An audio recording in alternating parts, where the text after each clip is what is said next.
আসসালামু আলাইকুম। আশা করি সবাই ভালো আছেন।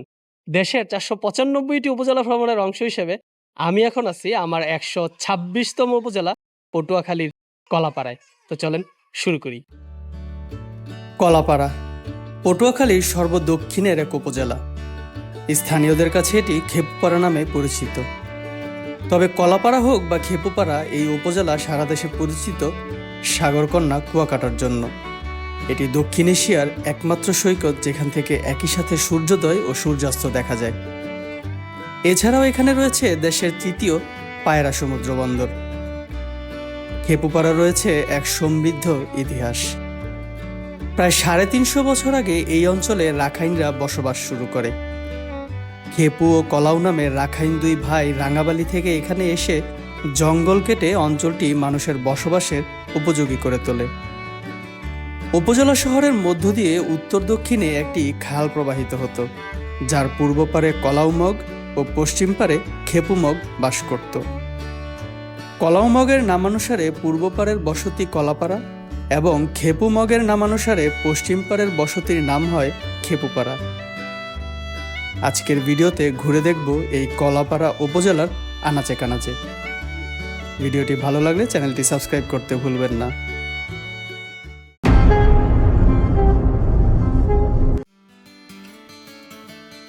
কলাপাড়া উপজেলায় ঢাকা থেকে সরাসরি আসা যায় বাসে। জনপ্রতি ৮০০ থেকে ৯০০ টাকার নন এসি বাসে ঢাকা কুয়াকাটার বাস পাওয়া যায় সব জায়গা থেকেই। কুয়াকাটা থেকে কিলো ২০ আগেই পড়বে কলাপাড়া উপজেলা বা খেপুপাড়া বাস স্ট্যান্ড। আবার দক্ষিণাঞ্চল হওয়ায় ঢাকা থেকে সরাসরি লঞ্চেও আসা যায় এখানে। আর আমি এবার লঞ্চেই যাব কুয়াকাটা ঘুরতে। তবে ঢাকা থেকে সরাসরি কুয়াকাটা পর্যন্ত কোনো লঞ্চ নেই। কলাপাড়া বা খেপুপাড়া পর্যন্ত যাওয়া যায় লঞ্চে। এরপর সেখান থেকে বাস বা অটোতে কুয়াকাটা। ঢাকার সদরঘাট থেকে বিকাল ৫:৩০টায় পূবালী ৬ ও জামাল ৮ এই দুইটা লঞ্চ ছেড়ে যায় খেপুপাড়ার উদ্দেশ্যে। ঈদের পরদিন হওয়ায় লঞ্চে প্রচুর মানুষ ছিল। আমাদের সাথের একজন অনেক আগে যেয়ে এরকম একটা কেবিন পেয়েছিল, আর সাথে বরিশালের খেতার ঘাটটি তো ছিলই। এই লঞ্চটা বরিশালের লঞ্চগুলোর তুলনায় একটু ছোট, আর ভাড়া ঈদের জন্য ৬০০ হলেও অন্য সময় আরেকটু কম। কেবিনের ভাড়াও ১,৫০০-২ হাজারের মধ্যেই। লঞ্চ ছাড়লো ঠিক বিকাল ৫:৩০টায়। আমরা রাতে খেয়ে দিয়ে ঘুমিয়ে পড়লাম। ফজরের সময় উঠে দেখি লঞ্চ গন্তব্যে পৌঁছাতে অনেক দেরি। নাস্তাও সারলাম লঞ্চেই। পায়রা তাপবিদ্যুৎ কেন্দ্রের পাশ দিয়ে যখন লঞ্চ যায় তখন ঘড়িতে প্রায় সকাল 11:30। মেজাজ যখন চরম খারাপ তখন দেখি লঞ্চ কলাপাড়া ঘাটের কাছাকাছি পৌঁছেছে। ফাইনালি নামলাম হচ্ছে কলাপাড়া লঞ্চ ঘাটে। দীর্ঘ 18.5 ঘন্টার জার্নি শেষ করে লঞ্চ সদরঘাট থেকে ছাড়ছিল হচ্ছে বিকাল 5:30টায়, আর এখন বাজে হচ্ছে প্রায় 12টা। সো লম্বা একটা জার্নি। সো এখন হচ্ছে এখান থেকে আপনারা চাইলে বাসে যেতে পারবেন, হচ্ছে এখান থেকে সরাসরি কুয়াকাটার বাস আছে। তবে আমার সাথে হচ্ছে গিয়ে এবার বাইক আছে, তো এবার হচ্ছে বাইকে ঘুরবো কুয়াকাটা। তো সাথে আছে হচ্ছে এই সোহেল ভাই কই, এই হচ্ছে আমার মিতা, মিস্টার সোহেল। তো সে হচ্ছে যে বাইক নিয়ে আসছে ঢাকা থেকেই, এটা আর আরেকটা আছে। আমরা এবার 4 জন এই বাইকে ঘুরবো। লঞ্চঘাট থেকে বাস স্ট্যান্ডে যেতে অটো ভাড়া লাগে 10 টাকা। আমরা প্রথমেই চলে আসলাম পাম্পে তেল নিতে। তবে এই পাম্পে ঢাকার মতো কোনো সিরিয়াল দেখলাম না। ১৪০০ টাকা দিয়ে ফুল ট্যাঙ্কি তেল নিয়ে রওনা হলাম কুয়াকাটার উদ্দেশ্যে। কলাপাড়া ব্রিজ থেকে যে লঞ্চে এসেছিলাম সেটা দেখা যাচ্ছিল। ব্রিজ থেকেই কুয়াকাটার গাড়ি পাওয়া যায়। কলাপাড়া থেকে কুয়াকাটার দূরত্ব ২১ কিলোমিটার, যেতে সময় লাগে ৩০ মিনিটের মতো। বাসে ভাড়া পড়ে ৬০ টাকা, আর অটোতে জনপ্রতি ৮০ টাকা। আবার চাইলে ১০০ টাকা দিয়ে বাইকেও যাওয়া যায়। এটা কুয়াকাটা যাচ্ছেন আপনারা? জি ভাই, কুয়াকাটা। কলাপাড়া থেকে কুয়াকাটার বা বরিশাল কুয়াকাটার রাস্তাটা খুবই সরু, অথচ এই রাস্তাটা হওয়ার দরকার ছিল ৪ লেন।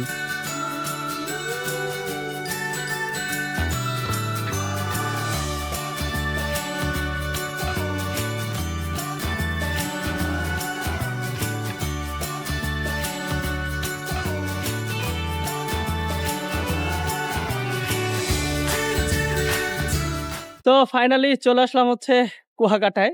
আসতে কিন্তু খুব বেশি সময় লাগে নাই, মাত্র ২১ কিলো রাস্তা, আধা ঘন্টার মতো সময় লাগছে। সো এখন বিচে যাব না, এখন বাজে হচ্ছে ১:৩০, মানে একদম ভরপুর রোদ। সো এখন হচ্ছে থাকবো একটু এই কুয়াকাটা 0 কিলোমিটারের পাশেই হচ্ছে কুয়াকাটা পৌরসভার ডাকবাংলো। তো এইখানে হচ্ছে আগামী ২-৩ দিন থাকবো। তো এখন একটু রুমে যাব, ব্যাগ ট্যাগ রেখে হচ্ছে একটু খাওয়া দাওয়া করে তারপরে রোদটা যখন একটু কমবে তখন হচ্ছে বিচের দিকে যাব। ১ ঘন্টা রেস্ট নিয়ে ৩টার দিকে আমরা বিচের উদ্দেশ্যে বেরিয়ে পড়লাম। আমাদের ডাকবাংলো থেকে বিচে হেঁটে আসতে ৫ মিনিটের মতো লাগে। সো ফাইনালি চলে আসলাম হচ্ছে কুয়াকাটা বিচে। এই হচ্ছে আমার পিছনে বিচ। এখন হচ্ছে জোয়ার চলতেছে, এই জন্য পানিটা বেশ উপরের দিকে, ভাটার সময় পানিটা আরো নিচে থাকে।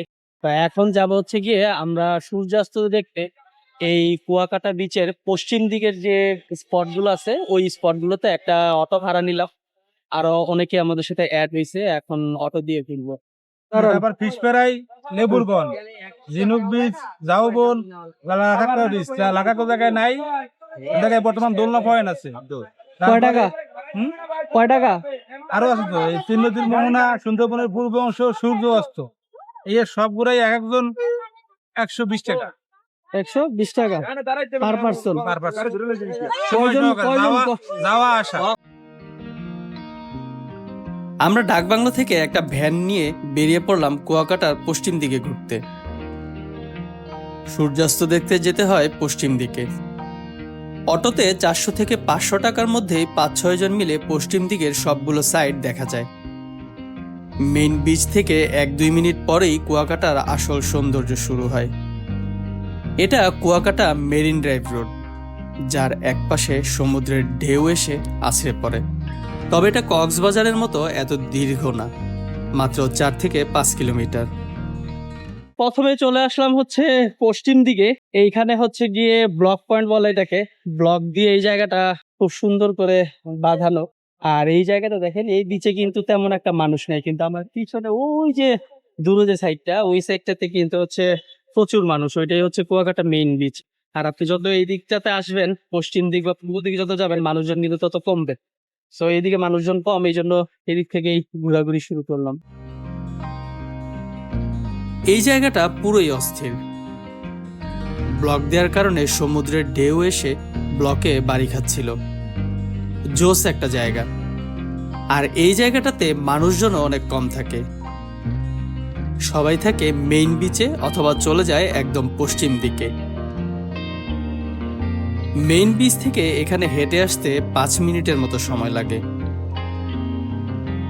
ব্লক পয়েন্ট থেকে মেরিন ড্রাইভ হয়ে আবারও ভ্যান চলা শুরু করলো পশ্চিম দিকে। এখানে খুব সুন্দর একটা বালুময় বিচ আছে। আমরা ভ্যান থেকে নেমে এখানে কিছুক্ষণ আড্ডা দিলাম। এই জায়গাটা অনেক সুন্দর। অনেকে এটাকে বলে লাল কাঁকড়া বিচ বা ঝিনুক বিচ। আমি অবশ্য এখানে কোনো লাল কাঁকড়াও দেখলাম না, কোনো ঝিনুকও দেখলাম না। এই বিচের পরেই লেম্বুর বন শুরু, আর কুয়াকাটা মেরিন ড্রাইভও এখানেই শেষ। এরপর আমাদের ভ্যান চলা শুরু করলো বিচ দিয়ে।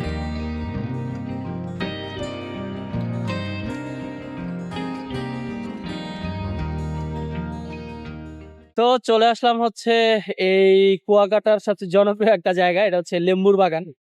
তবে অনেকেই ভুল করে বলে হচ্ছে লিচুর বাগান বা লেবুর বাগান, কিন্তু মেইনলি এই জায়গাটার নাম হচ্ছে লেম্বুর বাগান। প্রায় ৩০০ বছর আগে যখন রাখাইনরা নৌকায় করে এখানে এসে বসতি স্থাপন করে, তখন তাদের সর্দার বা নেতা ছিলেন লেম্বু মগ নামে একজন। তার নামেই এই চরের নাম হয় লেম্বুর চর, আর এই বনের নাম হয় লেম্বুর বন। কিন্তু এখন অবশ্য এখানে তেমন একটা গাছ নেই, তবে জায়গাটা খুবই সুন্দর। লেম্বুর বাগান থেকে এখন চলে আসলাম হচ্ছে দোলনা পয়েন্টে। আমার পিছনে অনেকগুলো দোলনা দেখতে পাচ্ছেন, এই জন্য এটার নাম হচ্ছে দোলনা পয়েন্ট। এখান থেকেই মেনলি হচ্ছে এই কুয়াকাটার যে সানসেট, এটা খুব ভালোভাবে দেখা যায়। এই যে পিছনে এখন হচ্ছে গিয়ে সানসেটটা হবে। আর এই দোলনা পয়েন্ট থেকেই সবচেয়ে ভালোভাবে সানসেট দেখা যায়। তবে আজকে আমার লাক খারাপ ছিল, তাই মেঘের কারণে ভালোভাবে দেখা যায়নি। এই জায়গায় দেখলাম কুয়াকাটা মেইন বিচের মতোই প্রচুর মানুষ।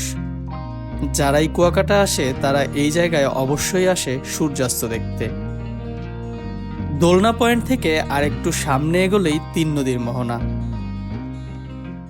সো মোটামুটি কুয়াকাটা বিচের যে পশ্চিম দিকটা, এটা ছিল এই পর্যন্তই।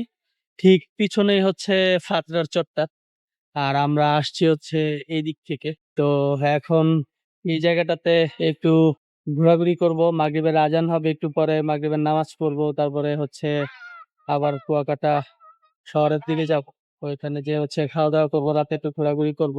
আর পূর্ব দিকের যে বিচগুলা সূর্যোদয় দেখতে যাব হচ্ছে আগামীকালকে সকালবেলা। ব্যাক করার সময় লেম্বুরবন বাজারে অনেক মাছের দোকান দেখলাম। তাজা তাজা মাছ বিক্রি হচ্ছিল। এখানে ফিশ বারবিকিউ করা হয়। তবে পেটে আজকে তেমন ক্ষুধা না থাকায় দেখেই চলে আসলাম। আমরা ঘুম থেকে উঠলাম, উঠে হচ্ছে ফজরের নামাজ পড়লাম, কিন্তু এখনো হচ্ছে সূর্যের আলো কিন্তু দেখা যায়নি। আমরা যাব এখন সূর্যোদয় দেখতে। তো এই জন্য মোটামুটি ফজরের আজান দেওয়ার আগেই হচ্ছে রওনা দিতে হয়। তো এখন হচ্ছে সবাই এখান থেকে রওনা দিচ্ছি। সূর্যোদয় দেখতে যেতে হয় কাউয়ারচরে। আমরা এক বাইকে 3 জন, আর গতকালের ভ্যানে বাকি সবাই রওনা দিলাম। সূর্যোদয় দেখতে হলে আগের দিন ভ্যান বা বাইক ঠিক করে রাখতে হয়, তা না হলে এত ভোরে কিন্তু কোনো কিছুই পাওয়া যায় না। কুয়াকাটা 0 পয়েন্ট থেকে কাউয়ারচরের দূরত্ব 12 থেকে 13 কিলোমিটারের মতো। ফাইনালি হচ্ছে আমরা আসছি কাউয়ারচরে। তবে কাউয়ারচরের যে জায়গায় বোর্ড দেয়া আছে যে কাউয়ারচর থেকে সূর্যোদয় দেখা যায়, ওইখান থেকেও আমরা এইখানে প্রায় 2-3 কিলো সামনে আগে আসছি। যেমন আমি যদি দেখাই, এই যে পিছনের দিকে ওই জায়গাটাতে হচ্ছে গিয়ে সবাই সূর্যোদয় দেখতে আসছে, কিন্তু এখন যে জায়গাটাতে আছি এই জায়গাটা হচ্ছে গিয়ে সবচেয়ে পূর্ব দিকের জায়গা। এখান থেকেই মূলত হচ্ছে সূর্যোদয়টা খুব ভালোভাবে দেখা যায়। তো ওয়েট করতেছি, যদি মেঘ না থাকে তাহলে ইনশাল্লাহ দেখতে পারবো, আর যদি ভাগ্য খারাপ হয় মেঘ থাকে তাহলে হয়তো সূর্যোদয় দেখা হবে না।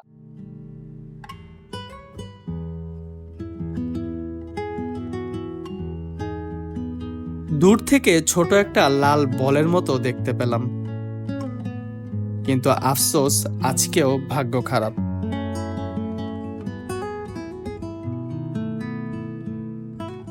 মেঘের কারণে কিন্তু আজকেও সূর্যোদয়টা তেমন ভালোভাবে দেখা হয়নি।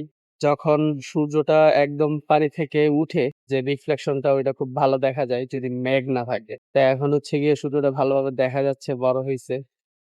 তো এই জায়গাটা বেশ সুন্দর, পিছনেই হচ্ছে গিয়ে ঝাউবন গুলা। যে আজকেও মেঘের কারণে হচ্ছে সূর্যোদয়টা দেখতে পারলাম না। তো এখন আমরা এই বিচ থেকে এখন যাচ্ছি হচ্ছে মিনি সুইজারল্যান্ডের দিকে। এটা আরো এই দিকটা আরো সামনের দিকে। তো ওইদিকে যে দেখবো যে মিনি সুইজারল্যান্ডটা দেখতে কেমন। মিনি সুইজারল্যান্ড এই ঝাউবনগুলোর ঠিক পেছনেই। তবে এখানে কোনো অটো বা ভ্যান আসে না, শুধু বাইকে আসা যায়। কাউয়ারচর পয়েন্ট থেকে এখানে বাইকে আসতে জনপ্রতি 300 টাকা লাগে।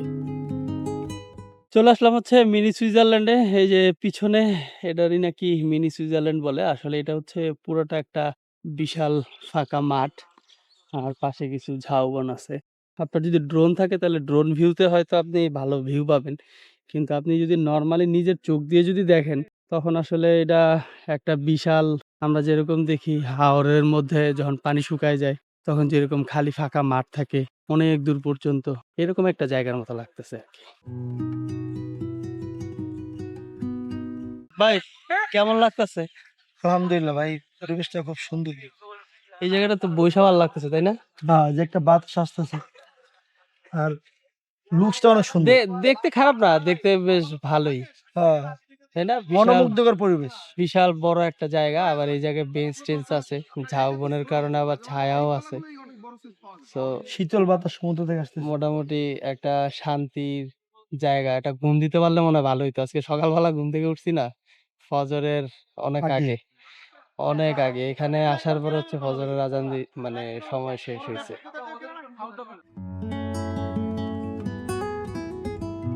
এখানে অনেকক্ষণ আড্ডা দিয়ে আবারও কাউয়ার চরের উদ্দেশ্যে রওনা হলাম। এবার আমরা যাব গঙ্গামতির চর দেখতে। কাউয়ার চর থেকে গঙ্গামতির চরে বীচ হয়ে আসা যায় না, কারণ মাঝে একটা খাল আছে। একটু ঘুরে বেরিবাদ রোড হয়ে গঙ্গামতির চরে আসতে সময় লাগে 15 থেকে 20 মিনিটের মতো। এখানে ভ্যান, অটো সবই আসে। জায়গাটা কিছুটা লেম্বুর বনের মতোই লাগছিল, যদিও গাছ ছিল না, কিন্তু গাছের গুড়িগুলো ছিল। আর একটু সামনে এগোতে চোখে পড়লো বেশ সুন্দর একটা জায়গা। এখানে দোলনা, হ্যামক, শোবার বেঞ্চ সহ চা নাস্তার আয়োজনও ছিল। এখানে অবশ্য সূর্যোদয়ের পরে সকালের দিকেই মানুষজন থাকে, বাকি সময় পুরোটাই একদম ফাঁকা থাকে। আমিও ফাঁকা পেয়ে হ্যামকে একটু আরাম করে নিলাম। গঙ্গামতির চর থেকে বেরিবাদ রোডে উঠে আমরা এখন যাচ্ছি মিশ্রিপাড়া বৌদ্ধবিহারে। তো এখন চলে আসলাম হচ্ছে এই কলাপাড়া উপজেলায়, যে সবচেয়ে বেশি রাখাইনদের বসবাস, এই রাখাইনদের একটা বৌদ্ধ মন্দিরে, এবং এই মন্দিরটাই হচ্ছে সবচেয়ে প্রাচীন একটা মন্দির। এখন হচ্ছে 20 টাকা দিয়ে টিকিট কাটবো, টিকিট কেটে হচ্ছে এটার ভিতরে একটু ঘুরে দেখব। প্রায় 150 বছর আগে এখানকার মিস্ত্রি তালুকদার নামে এক রাখাইন অধিবাসীর উদ্যোগে এই মূর্তিটি নির্মিত হয়। বলা হয় এটি উপমহাদেশের বৃহত্তম বৌদ্ধ মূর্তি। আর সেই মিস্ত্রি তালুকদারের নামেই এই এলাকার নাম হয় মিশ্রিপাড়া। এই বৌদ্ধ মন্দিরের পাশেই হচ্ছে একটা মিষ্টি পানির কুয়া আছে আমার পিছনে। তো মন্দিরের ঢুকলে 20 টাকার টিকিট দিয়ে কুয়াটাও দেখা যায়। তো এটা যেহেতু হচ্ছে উপকূলীয় এলাকা, এই জায়গায় কিন্তু পানির লবণাক্ত, তো এখানে খাওয়ার পানির খুবই অভাব। আজ থেকে 300-350 বছর আগে যখন রাখাইনরা এই এলাকায় বসবাস শুরু করে, তখন তারা খাওয়ার জন্য কিন্তু এই ধরনের ছোট ছোট কুয়া নির্মাণ করতো। এই কুয়াটা হচ্ছে গিয়ে এরকমই একটা। বৌদ্ধ মন্দিরের ঠিক পাশেই হচ্ছে একটা রাখাইন তাঁতপল্লী আছে। এটা বেশ বড় একটা মার্কেট। এখানে তাদের হচ্ছে গিয়ে বিভিন্ন জিনিসপত্র বিক্রি করে। এখানে হচ্ছে শাড়ি টাড়ি, 3 পিস, লুঙ্গি, গামছা, তারপর হাতের কাজের বিভিন্ন জিনিস পাওয়া যায়। তা এখন হচ্ছে গিয়ে এই মার্কেটটা পুরোটা একটু ঘুরে দেখি। এখানে যদিও ভিতরে একটা রাখাইন মিউজিয়াম আছে, কিন্তু এটার ভিতরে ঢুকবো না, বাকি মার্কেটটা ঘুরে দেখবো এখন।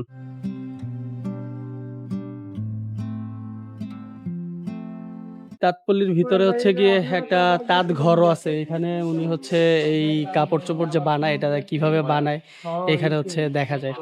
আর এটার পাশে হচ্ছে এইদিকে ওনাদের যে প্রাচীন যে একটা তাঁত মেশিন, ওইটাও আছে ঠিক এই জায়গায়।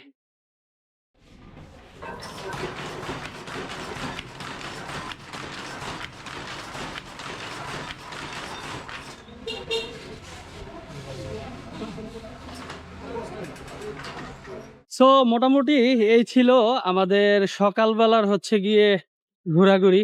এটা হচ্ছে কুয়াকাটা যে মেইন বিচ, ওই বিচের গতকালকে ঘুরেছিলাম হচ্ছে পশ্চিম দিকে, আজকে ঘুরলাম পূর্ব দিকটা।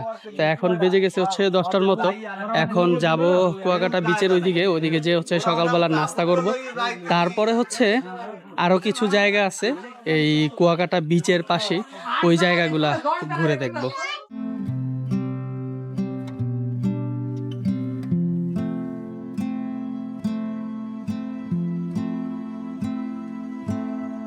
সারা সকালবেলা ঘুরে টুরে হচ্ছে রুমে গেলাম।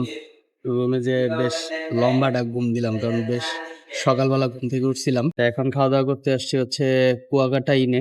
গত 2 দিন খুব ভালো খাওয়া দাওয়া হয়েছে, এই জন্য আজকে হচ্ছে নর্মাল নিছি, গরুর ঝুরা মাংস আর সাথে হচ্ছে গিয়ে ডাল।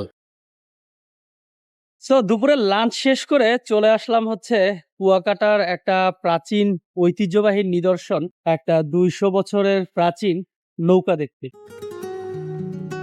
ইতিহাস থেকে জানা যায় 1784 সালে রাখাইনদের 50টি পরিবার স্থানীয় কোন্দলে বিতাড়িত হয়ে আরাকান থেকে নৌকা যোগে এখানে আসে। এই নৌকাটি তাদেরই নির্মিত, যেটি দিয়ে তারা এই অঞ্চলে এসেছিলেন। নৌকাটি 2012 সালে কুয়াকাটা সমুদ্র সৈকত থেকে তুলে এনে এখানে রাখা হয়। নৌকাটির বয়স প্রায় 200 বছরের কাছাকাছি বলে ধারণা করা হয়। এই নৌকার অবস্থানটা হচ্ছে, আমি যদি একটু দেখাই, আমার ঠিক পিছনেই হচ্ছে কুয়াকাটা সি বিচের যে চৌরাস্তাটা, যেখান থেকে সোজা হচ্ছে কুয়াকাটা বিচে নামা যায়। ওইখান থেকে এই জায়গাটাতে হেঁটে আসতে 1 মিনিটের মতো সময় লাগে। তো 200 বছরের পুরাতন যে নৌকাটা, এই নৌকাটা দেখে রাস্তার পাশেই হচ্ছে একটা ঢালু রাস্তা আছে, তো ওইটা দিয়ে একটু হাঁটলেই, মাঠ পার হলেই হচ্ছে এই কুয়াকাটার যে নামকরণ হয়েছিল যে কুয়ার থেকে, এটা হচ্ছে এখন আমার পিছনে যে দেখতে পাচ্ছেন, এটা হচ্ছে সেই কুয়াটা। আর এই কুয়ার ঠিক পেছনেই হচ্ছে একটা বৌদ্ধ মন্দির আছে, এটা শ্রীমঙ্গল বৌদ্ধ মন্দির। এই কুয়াটা দেখা শেষ করে আবার হচ্ছে মন্দিরটা ঘুরে দেখব, তবে এখানে ঢুকতে হচ্ছে 20 টাকা টিকিট লাগে। নৌকার পাশে মেইন রোড দিয়েও এই বৌদ্ধ মন্দিরে ঢোকা যায়। যেহেতু এই অঞ্চলে রাখাইনরা প্রথমে বসবাস শুরু করে, তাই এখানে এরকম অনেক বৌদ্ধ মন্দির দেখা যায়। তবে এই মন্দিরটা কুয়াকাটা 0 পয়েন্টের সবচেয়ে কাছে।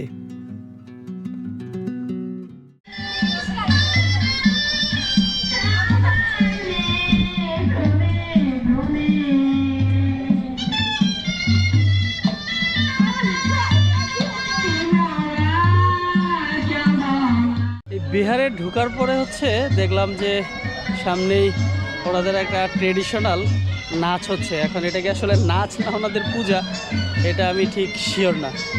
তো এখানে বেশ কিছুক্ষণ হচ্ছে দাঁড়িয়ে দাঁড়িয়ে এই নৃত্য দেখলাম, বেশ ভালোই লাগলো। সো এখন হচ্ছে মোটামুটি আমাদের এই কুয়াকাটাতে যা যা ছিল সব কিছুই মোটামুটি দেখে ফেলছি। সো এখন একটু বিচে যাব, আজকে সানসেটটাও হচ্ছে আবার আমরা একটু বিচে কাটাবো। মন্দির থেকে বের হয়ে আবারও মেইন বিচ পার হয়ে চলে আসলাম ব্লক পয়েন্টের কাছে। এই সানসেট দেখা শেষ করে রাতের বেলা যখন যাই, তখন এই দোকানটাতে হচ্ছে গিয়ে বসছিলাম। এটা হচ্ছে গিয়ে একটা পার্কের মতো আর কি। এই যে পিছনে এই জায়গাটা হচ্ছে গিয়ে পার্ক, এদিকে লেবুর বন যায়। তো এই দোকানটাতে গতকালকে রাতে আড্ডা দিয়েছিলাম। জোস একটা জায়গা, জোস। এত পরিমাণ বাতাস, এখনো সেই লেভেলের বাতাস। তা আজকে হচ্ছে গিয়ে চলে আসছি বিকাল বিকাল এখানে, আজকে দেখি ঘন্টা 2-1 আড্ডা দিই। এই মোড়টার মধ্যে পরপর এরকম 2টা দোকান আছে, আর 2টা দোকানে সবচেয়ে জোস একটা জিনিস এরকম একটা শোয়ার বেঞ্চও আছে, তবে এখানে বসতে হচ্ছে কোনো টাকা দিতে হয়। এখানে শুয়ে শুয়ে চা খেতে খেতে আজকে সূর্যাস্ত দেখব, এবং চিন্তা করলাম এরপর যতবার কুয়াকাটায় আসবো ততবারই এই দোকানেই আড্ডা দিব। এই জায়গাটা কিন্তু সবচেয়ে অস্থির একটা জায়গা পুরো কুয়াকাটার ভিতরে। কুয়াকাটা যে মেইন বিচের থেকে জাস্ট 2-3 মিনিট হাঁটতেই হচ্ছে এই ব্লক পয়েন্টটাতে আসতে পারবেন। জায়গাটা আসলেই অনেক সুন্দর। আর এখানে হচ্ছে ওই 2-3 মিনিট হাইটে আসা লাগে, এই জন্য হচ্ছে মানুষজন হচ্ছে গিয়ে কম থাকে। এই জায়গা থেকে কিন্তু সূর্যাস্তটাও খুব ভালোভাবেই দেখা যায়। জোস একটা জায়গা, এই জায়গাটা আমার কুয়াকাটাতে সেই লাগছে।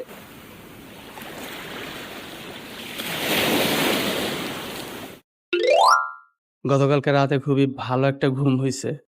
তা এখন হচ্ছে বের হয়ে যাব হচ্ছে এই পুরো কলাপাড়া উপজেলার এবং কুয়াকাটার আশেপাশে সবচেয়ে বড় একটা মাছের আড়তে, এটা হচ্ছে আলীপুরে। তো এখন হচ্ছে দাঁড়ায় আছি। এখন যেহেতু অনেক সকাল, বাস পাওয়া যাবে না, অটোতে যেতে হবে।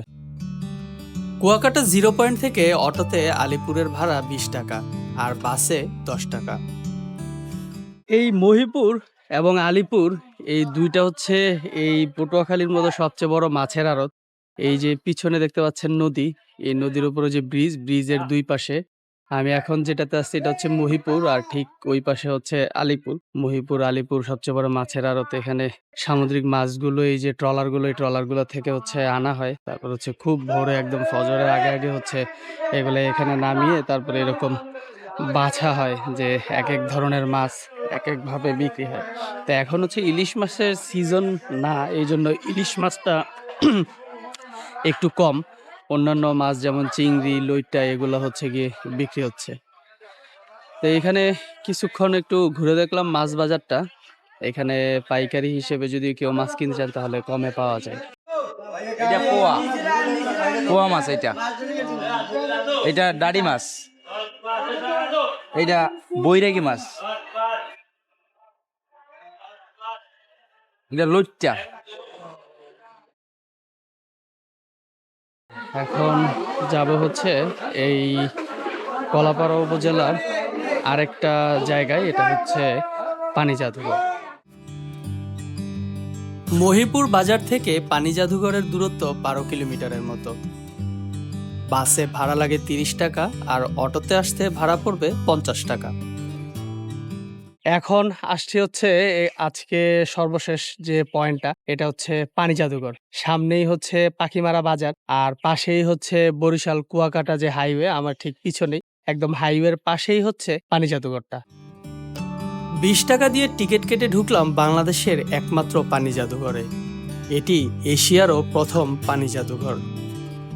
ভেতরে ঢুকতেই একজন আমাদেরকে পুরো জাদুঘরটা ঘুরে দেখালেন এবং এর প্রতিষ্ঠা সম্পর্কে জানালেন। যেমন বাংলাদেশ নদীমাতৃক দেশ, বাঁধের ফলে হোক ব্রিজের ফলে হোক নদীগুলো নাব্যতা হারায়। তবে আমরা এখানে স্যাম্পল আকারে রাখছি। এই যে আঁকা বাঁকা অংশটুকু, সামনের অংশটুকু হলো একটা নদী, পিছনের ওই অংশটুকু হলো একটা বাঁধ। বাঁধ দেওয়ার ফলে নদীটা নাব্যতা হারাইছে, এমনকি নৌকাও চলতে পারে না। একটা নদীর উপর বিভিন্ন পেশাজীবী নির্ভরশীল, তাদের উপর আপনি আমি আমাদের মতো মানুষ নির্ভরশীল। তবে নদী যদি না থাকে তাহলে আমাদের জনজীবনে কতটা ক্ষতির দিক, এই বিষয়টুকু বোঝানোর জন্য এই জাদুঘরটা তৈরি করা। তো এখন ঘোরাঘুরি শেষ করে হচ্ছে যাব হচ্ছে সোহেল ভাইয়ের বাসায়। উনি হচ্ছে আমাদেরকে একদিন ওনার এলাকা ঘুরাবে, আর কি ওনার এলাকায় আসছি, খাওয়া দাওয়া কি করায় উনি জানে। তো এখন যাব হচ্ছে সোহেল ভাইয়ের বাসায়, ওইখানে এক রাত থাকবো, ওইখানে ঘুরবো, খাওয়া দাওয়া করব, তারপরে হচ্ছে ব্যাক করব এই কলাপাড়া থেকে হয় ঢাকা অথবা বরিশাল, যেদিকেই ইচ্ছা হয় ওইদিকে। আমরা এখন যাব কলাপাড়ার বালিয়াতলি। চলে আসলাম কলাপাড়া ব্রিজে। ব্রিজ থেকে একটা টাওয়ার দেখা যাচ্ছিল, যেটা খেপুপাড়া রাডার স্টেশন।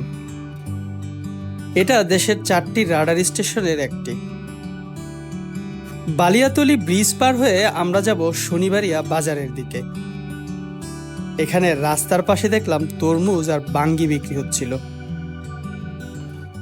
এগুলো কি আপনাদের ক্ষেতের জমির তরমুজ? না, কিনা খাবো। ও কিনা? হ্যাঁ, কিনা। ও আচ্ছা, কত করে বিক্রি করে এগুলা? 20 টাকা পিস, 25 টাকা পিস। 20 টাকা 25 টাকা পিস হ্যাঁ। অনলি? হ্যাঁ, মাত্র? মাত্র। আসলে সত্যি? আসলে সত্যি। চাচা এই বাঙ্গি ফুট কত করে এগুলা? এগুলো 10 টাকা পিস, 10 টাকা। পিছনে গুলা 50, 60, 80। ভাই এত সস্তা এই জায়গায়? এখানে সস্তা। ক্ষেতের মাল। ওনাদের নিজস্ব খেতে এটা। ও আপনার ক্ষেতের থেকে উঠে আনছেন এগুলো? ওনারা যে কিনছে না, ওনারা অন্য এখানকার জমি ওখান থেকে কিনছে। বুঝছি। মাশাআল্লাহ। বাহ, ওয়াও। ঢাকাতে এই সাইজের তরমুজ 100 টাকার নিচে রমজানে কিনতে পারিনি। আর এখানে আছে কত? 20 টাকা না 25 টাকা? 20 টাকা পিস। ভালোই মিষ্টি। পাইকে গেছে। বিচি দেখেন না, বিচি পাইকে গেছে পুরো। বিচি এরকম কালার আছে। সেই। তোমার ওই কাঠটা পাত। তরমুজ খেয়ে আমরা চলে আসলাম সোহেল ভাইয়ের শ্বশুর বাড়িতে। এরপর দুপুরে খাওয়া দাওয়া করে বেরিয়ে পড়লাম ঘুরতে। আর এখান থেকে পায়রা পোর্ট কাছে। তবে পায়রা পোর্টে ঢুকতে অনুমতি নিতে হয়, আর এই অনুমতি নেওয়ার ব্যাপারটা খুবই জটিল। তাই আমরা একজনকে দায়িত্ব দিয়ে মেইন পোর্টের পাশে সার্ভিস জেটিতে চলে আসলাম। ওই দিকটাতে হচ্ছে মেইন টার্মিনালটা, যে বড় যে শিপগুলো আসে ওগুলো হচ্ছে ওই টার্মিনালটাতে এসে নোঙ্গর করে। পিছনে নদী, এটা হচ্ছে গলাচিপা নদী। আর যদি আমি ঠিক এই দিকটাতে দেখাই, এই দিকটাতে দূরে দেখা যাচ্ছে হচ্ছে পায়রা যে থার্মাল পাওয়ার প্ল্যান্ট, মানে পায়রা তাপ বিদ্যুৎ কেন্দ্র, ওইটা হচ্ছে পিছনে। অনেক ধাপের অনুমতি নেওয়া শেষ করে মূল জেটিতে ঢুকতে পারলাম। ফাইনালি হচ্ছে মেইন যে পায়রা পোর্ট এটাতে ঢুকতে পারলাম। এতক্ষণ ছিলাম হচ্ছে ওই পিছনের ওই সার্ভিস জেটিতে। এইটা হচ্ছে মেইন জেটিটা। এটা হচ্ছে বাংলাদেশের তৃতীয় সমুদ্র বন্দর, তবে এটা এখনো পুরোপুরি চালু হয়নি। কলাপাড়া উপজেলায় এখন পর্যন্ত যেসব জায়গায় ঘুরেছি তার মধ্যে সবচেয়ে অস্থির জায়গা হচ্ছে এটা। অনুমতি নিয়ে যদি ঢুকতে পারেন তাহলে বুঝবেন জায়গাটা পুরাই জোস। এই যে এখান থেকে হচ্ছে কি আনলোডিং হয়, আনলোডিং হয়ে হচ্ছে পিছনের এই যে বিশাল বড় ফাঁকা জায়গাটা, এখানে হচ্ছে বন্দরের কার্যক্রম হয়। অস্থির একটা জায়গা, অস্থির। সো কেমন লাগলো জায়গাটা সোহেল ভাই? আলহামদুলিল্লাহ অস্থির না? যথেষ্ট ভালো একটা জায়গা, আলহামদুলিল্লাহ। জোস না জায়গাটা? অনেক সুন্দর। সেই। আর সবচেয়ে বেশি ভালো লাগতেছে যে মানুষজন নাই, একদম ফাঁকা। চিংড়ি মাছ, বড় বড় চিংড়ি, তারপর মনে করেন কোরার মূল হাবি যত সব আছে সব এনে ফ্রাই করবো, খাওয়া দাওয়া করে চাটনি উঠবো, মিলে গল্প করবো। ভিডিও দেখেন না মাঝে মধ্যে নদীর পাড়ে যায়, একটা কোলবালিশ হলে ভালো। এইটাই কইলাম, একটা কোলবালিশ। পাটি আনতাম কিছু, পাটি আনে কিছু কোলবালিশ লইতাম, হেরান মেরান দিতাম, এটাই কইছি মাত্র।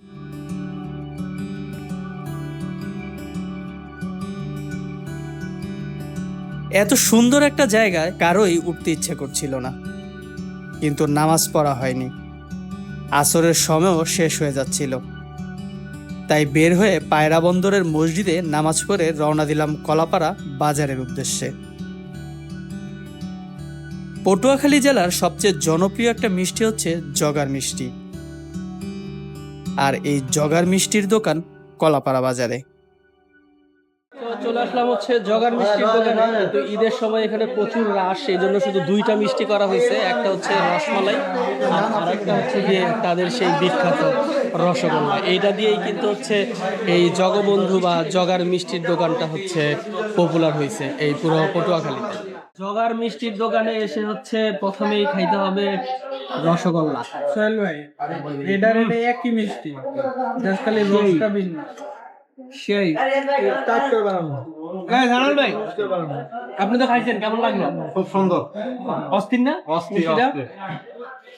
এই সোহেল ভাই, আপনার এলাকার মিষ্টি খাইতে আসলাম, আপনি বলেন আপনার কাছে কেমন লাগে?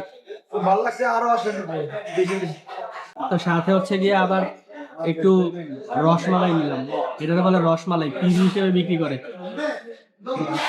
কিন্তু আইটেম তো কম। ওয়াও, জোস। এটা কেমন লাগছেন? সেই ভাই। সোহেল ভাই, আপনার এলাকার এই জগার মিষ্টি দুইটাই অস্থির, দুইটাই সেই লাগছে, রসমালাইটা অস্থির। তো মিষ্টি খাওয়া দাওয়া শেষ করে আজকে রাতে থাকবো কিন্তু হচ্ছে সোহেল ভাইয়ের শ্বশুর বাড়িতে। তো ওইখানে খানা পিনা হবে। তবে মিষ্টির এত বেশি ভালো লাগছে, এই যে আমাদের হুজুর এই যে মিষ্টি আবার বাসার জন্য হচ্ছে নিয়ে নিছে, ওখানে যায় আবার খাইতে হবে, কারণ এখানে প্রচুর রাশ।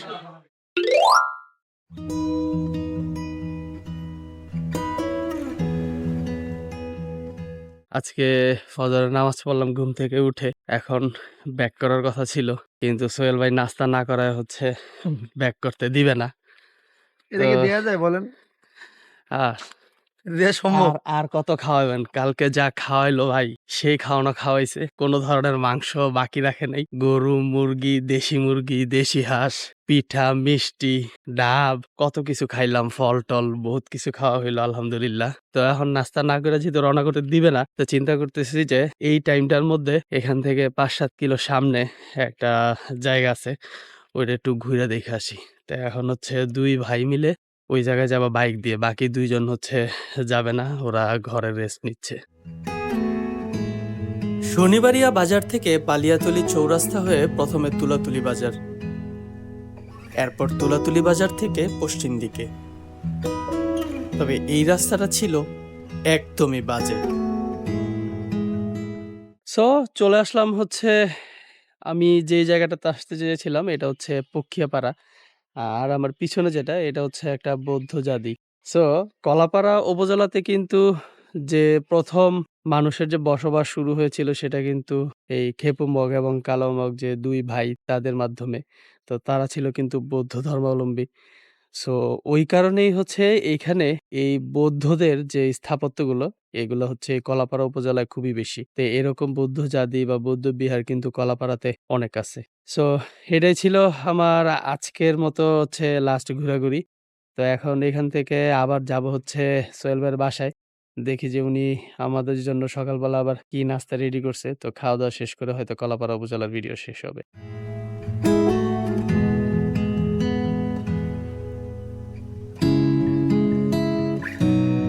তো এই যে ঘুরে আসার পরপরই হচ্ছে সোহেল ভাইয়ের শ্বশুরবাড়ির গাছের ডাব। ওয়াও! পানিটা হেভি মিষ্টি। আর আমার লাক ভালো যে একই ডাবে হচ্ছে ২ গ্লাস পানি পাইলাম। এই ডাবের শ্বাসটা আরো বেশি মজা। নারিকেল হয়নি। ওয়াও! First class.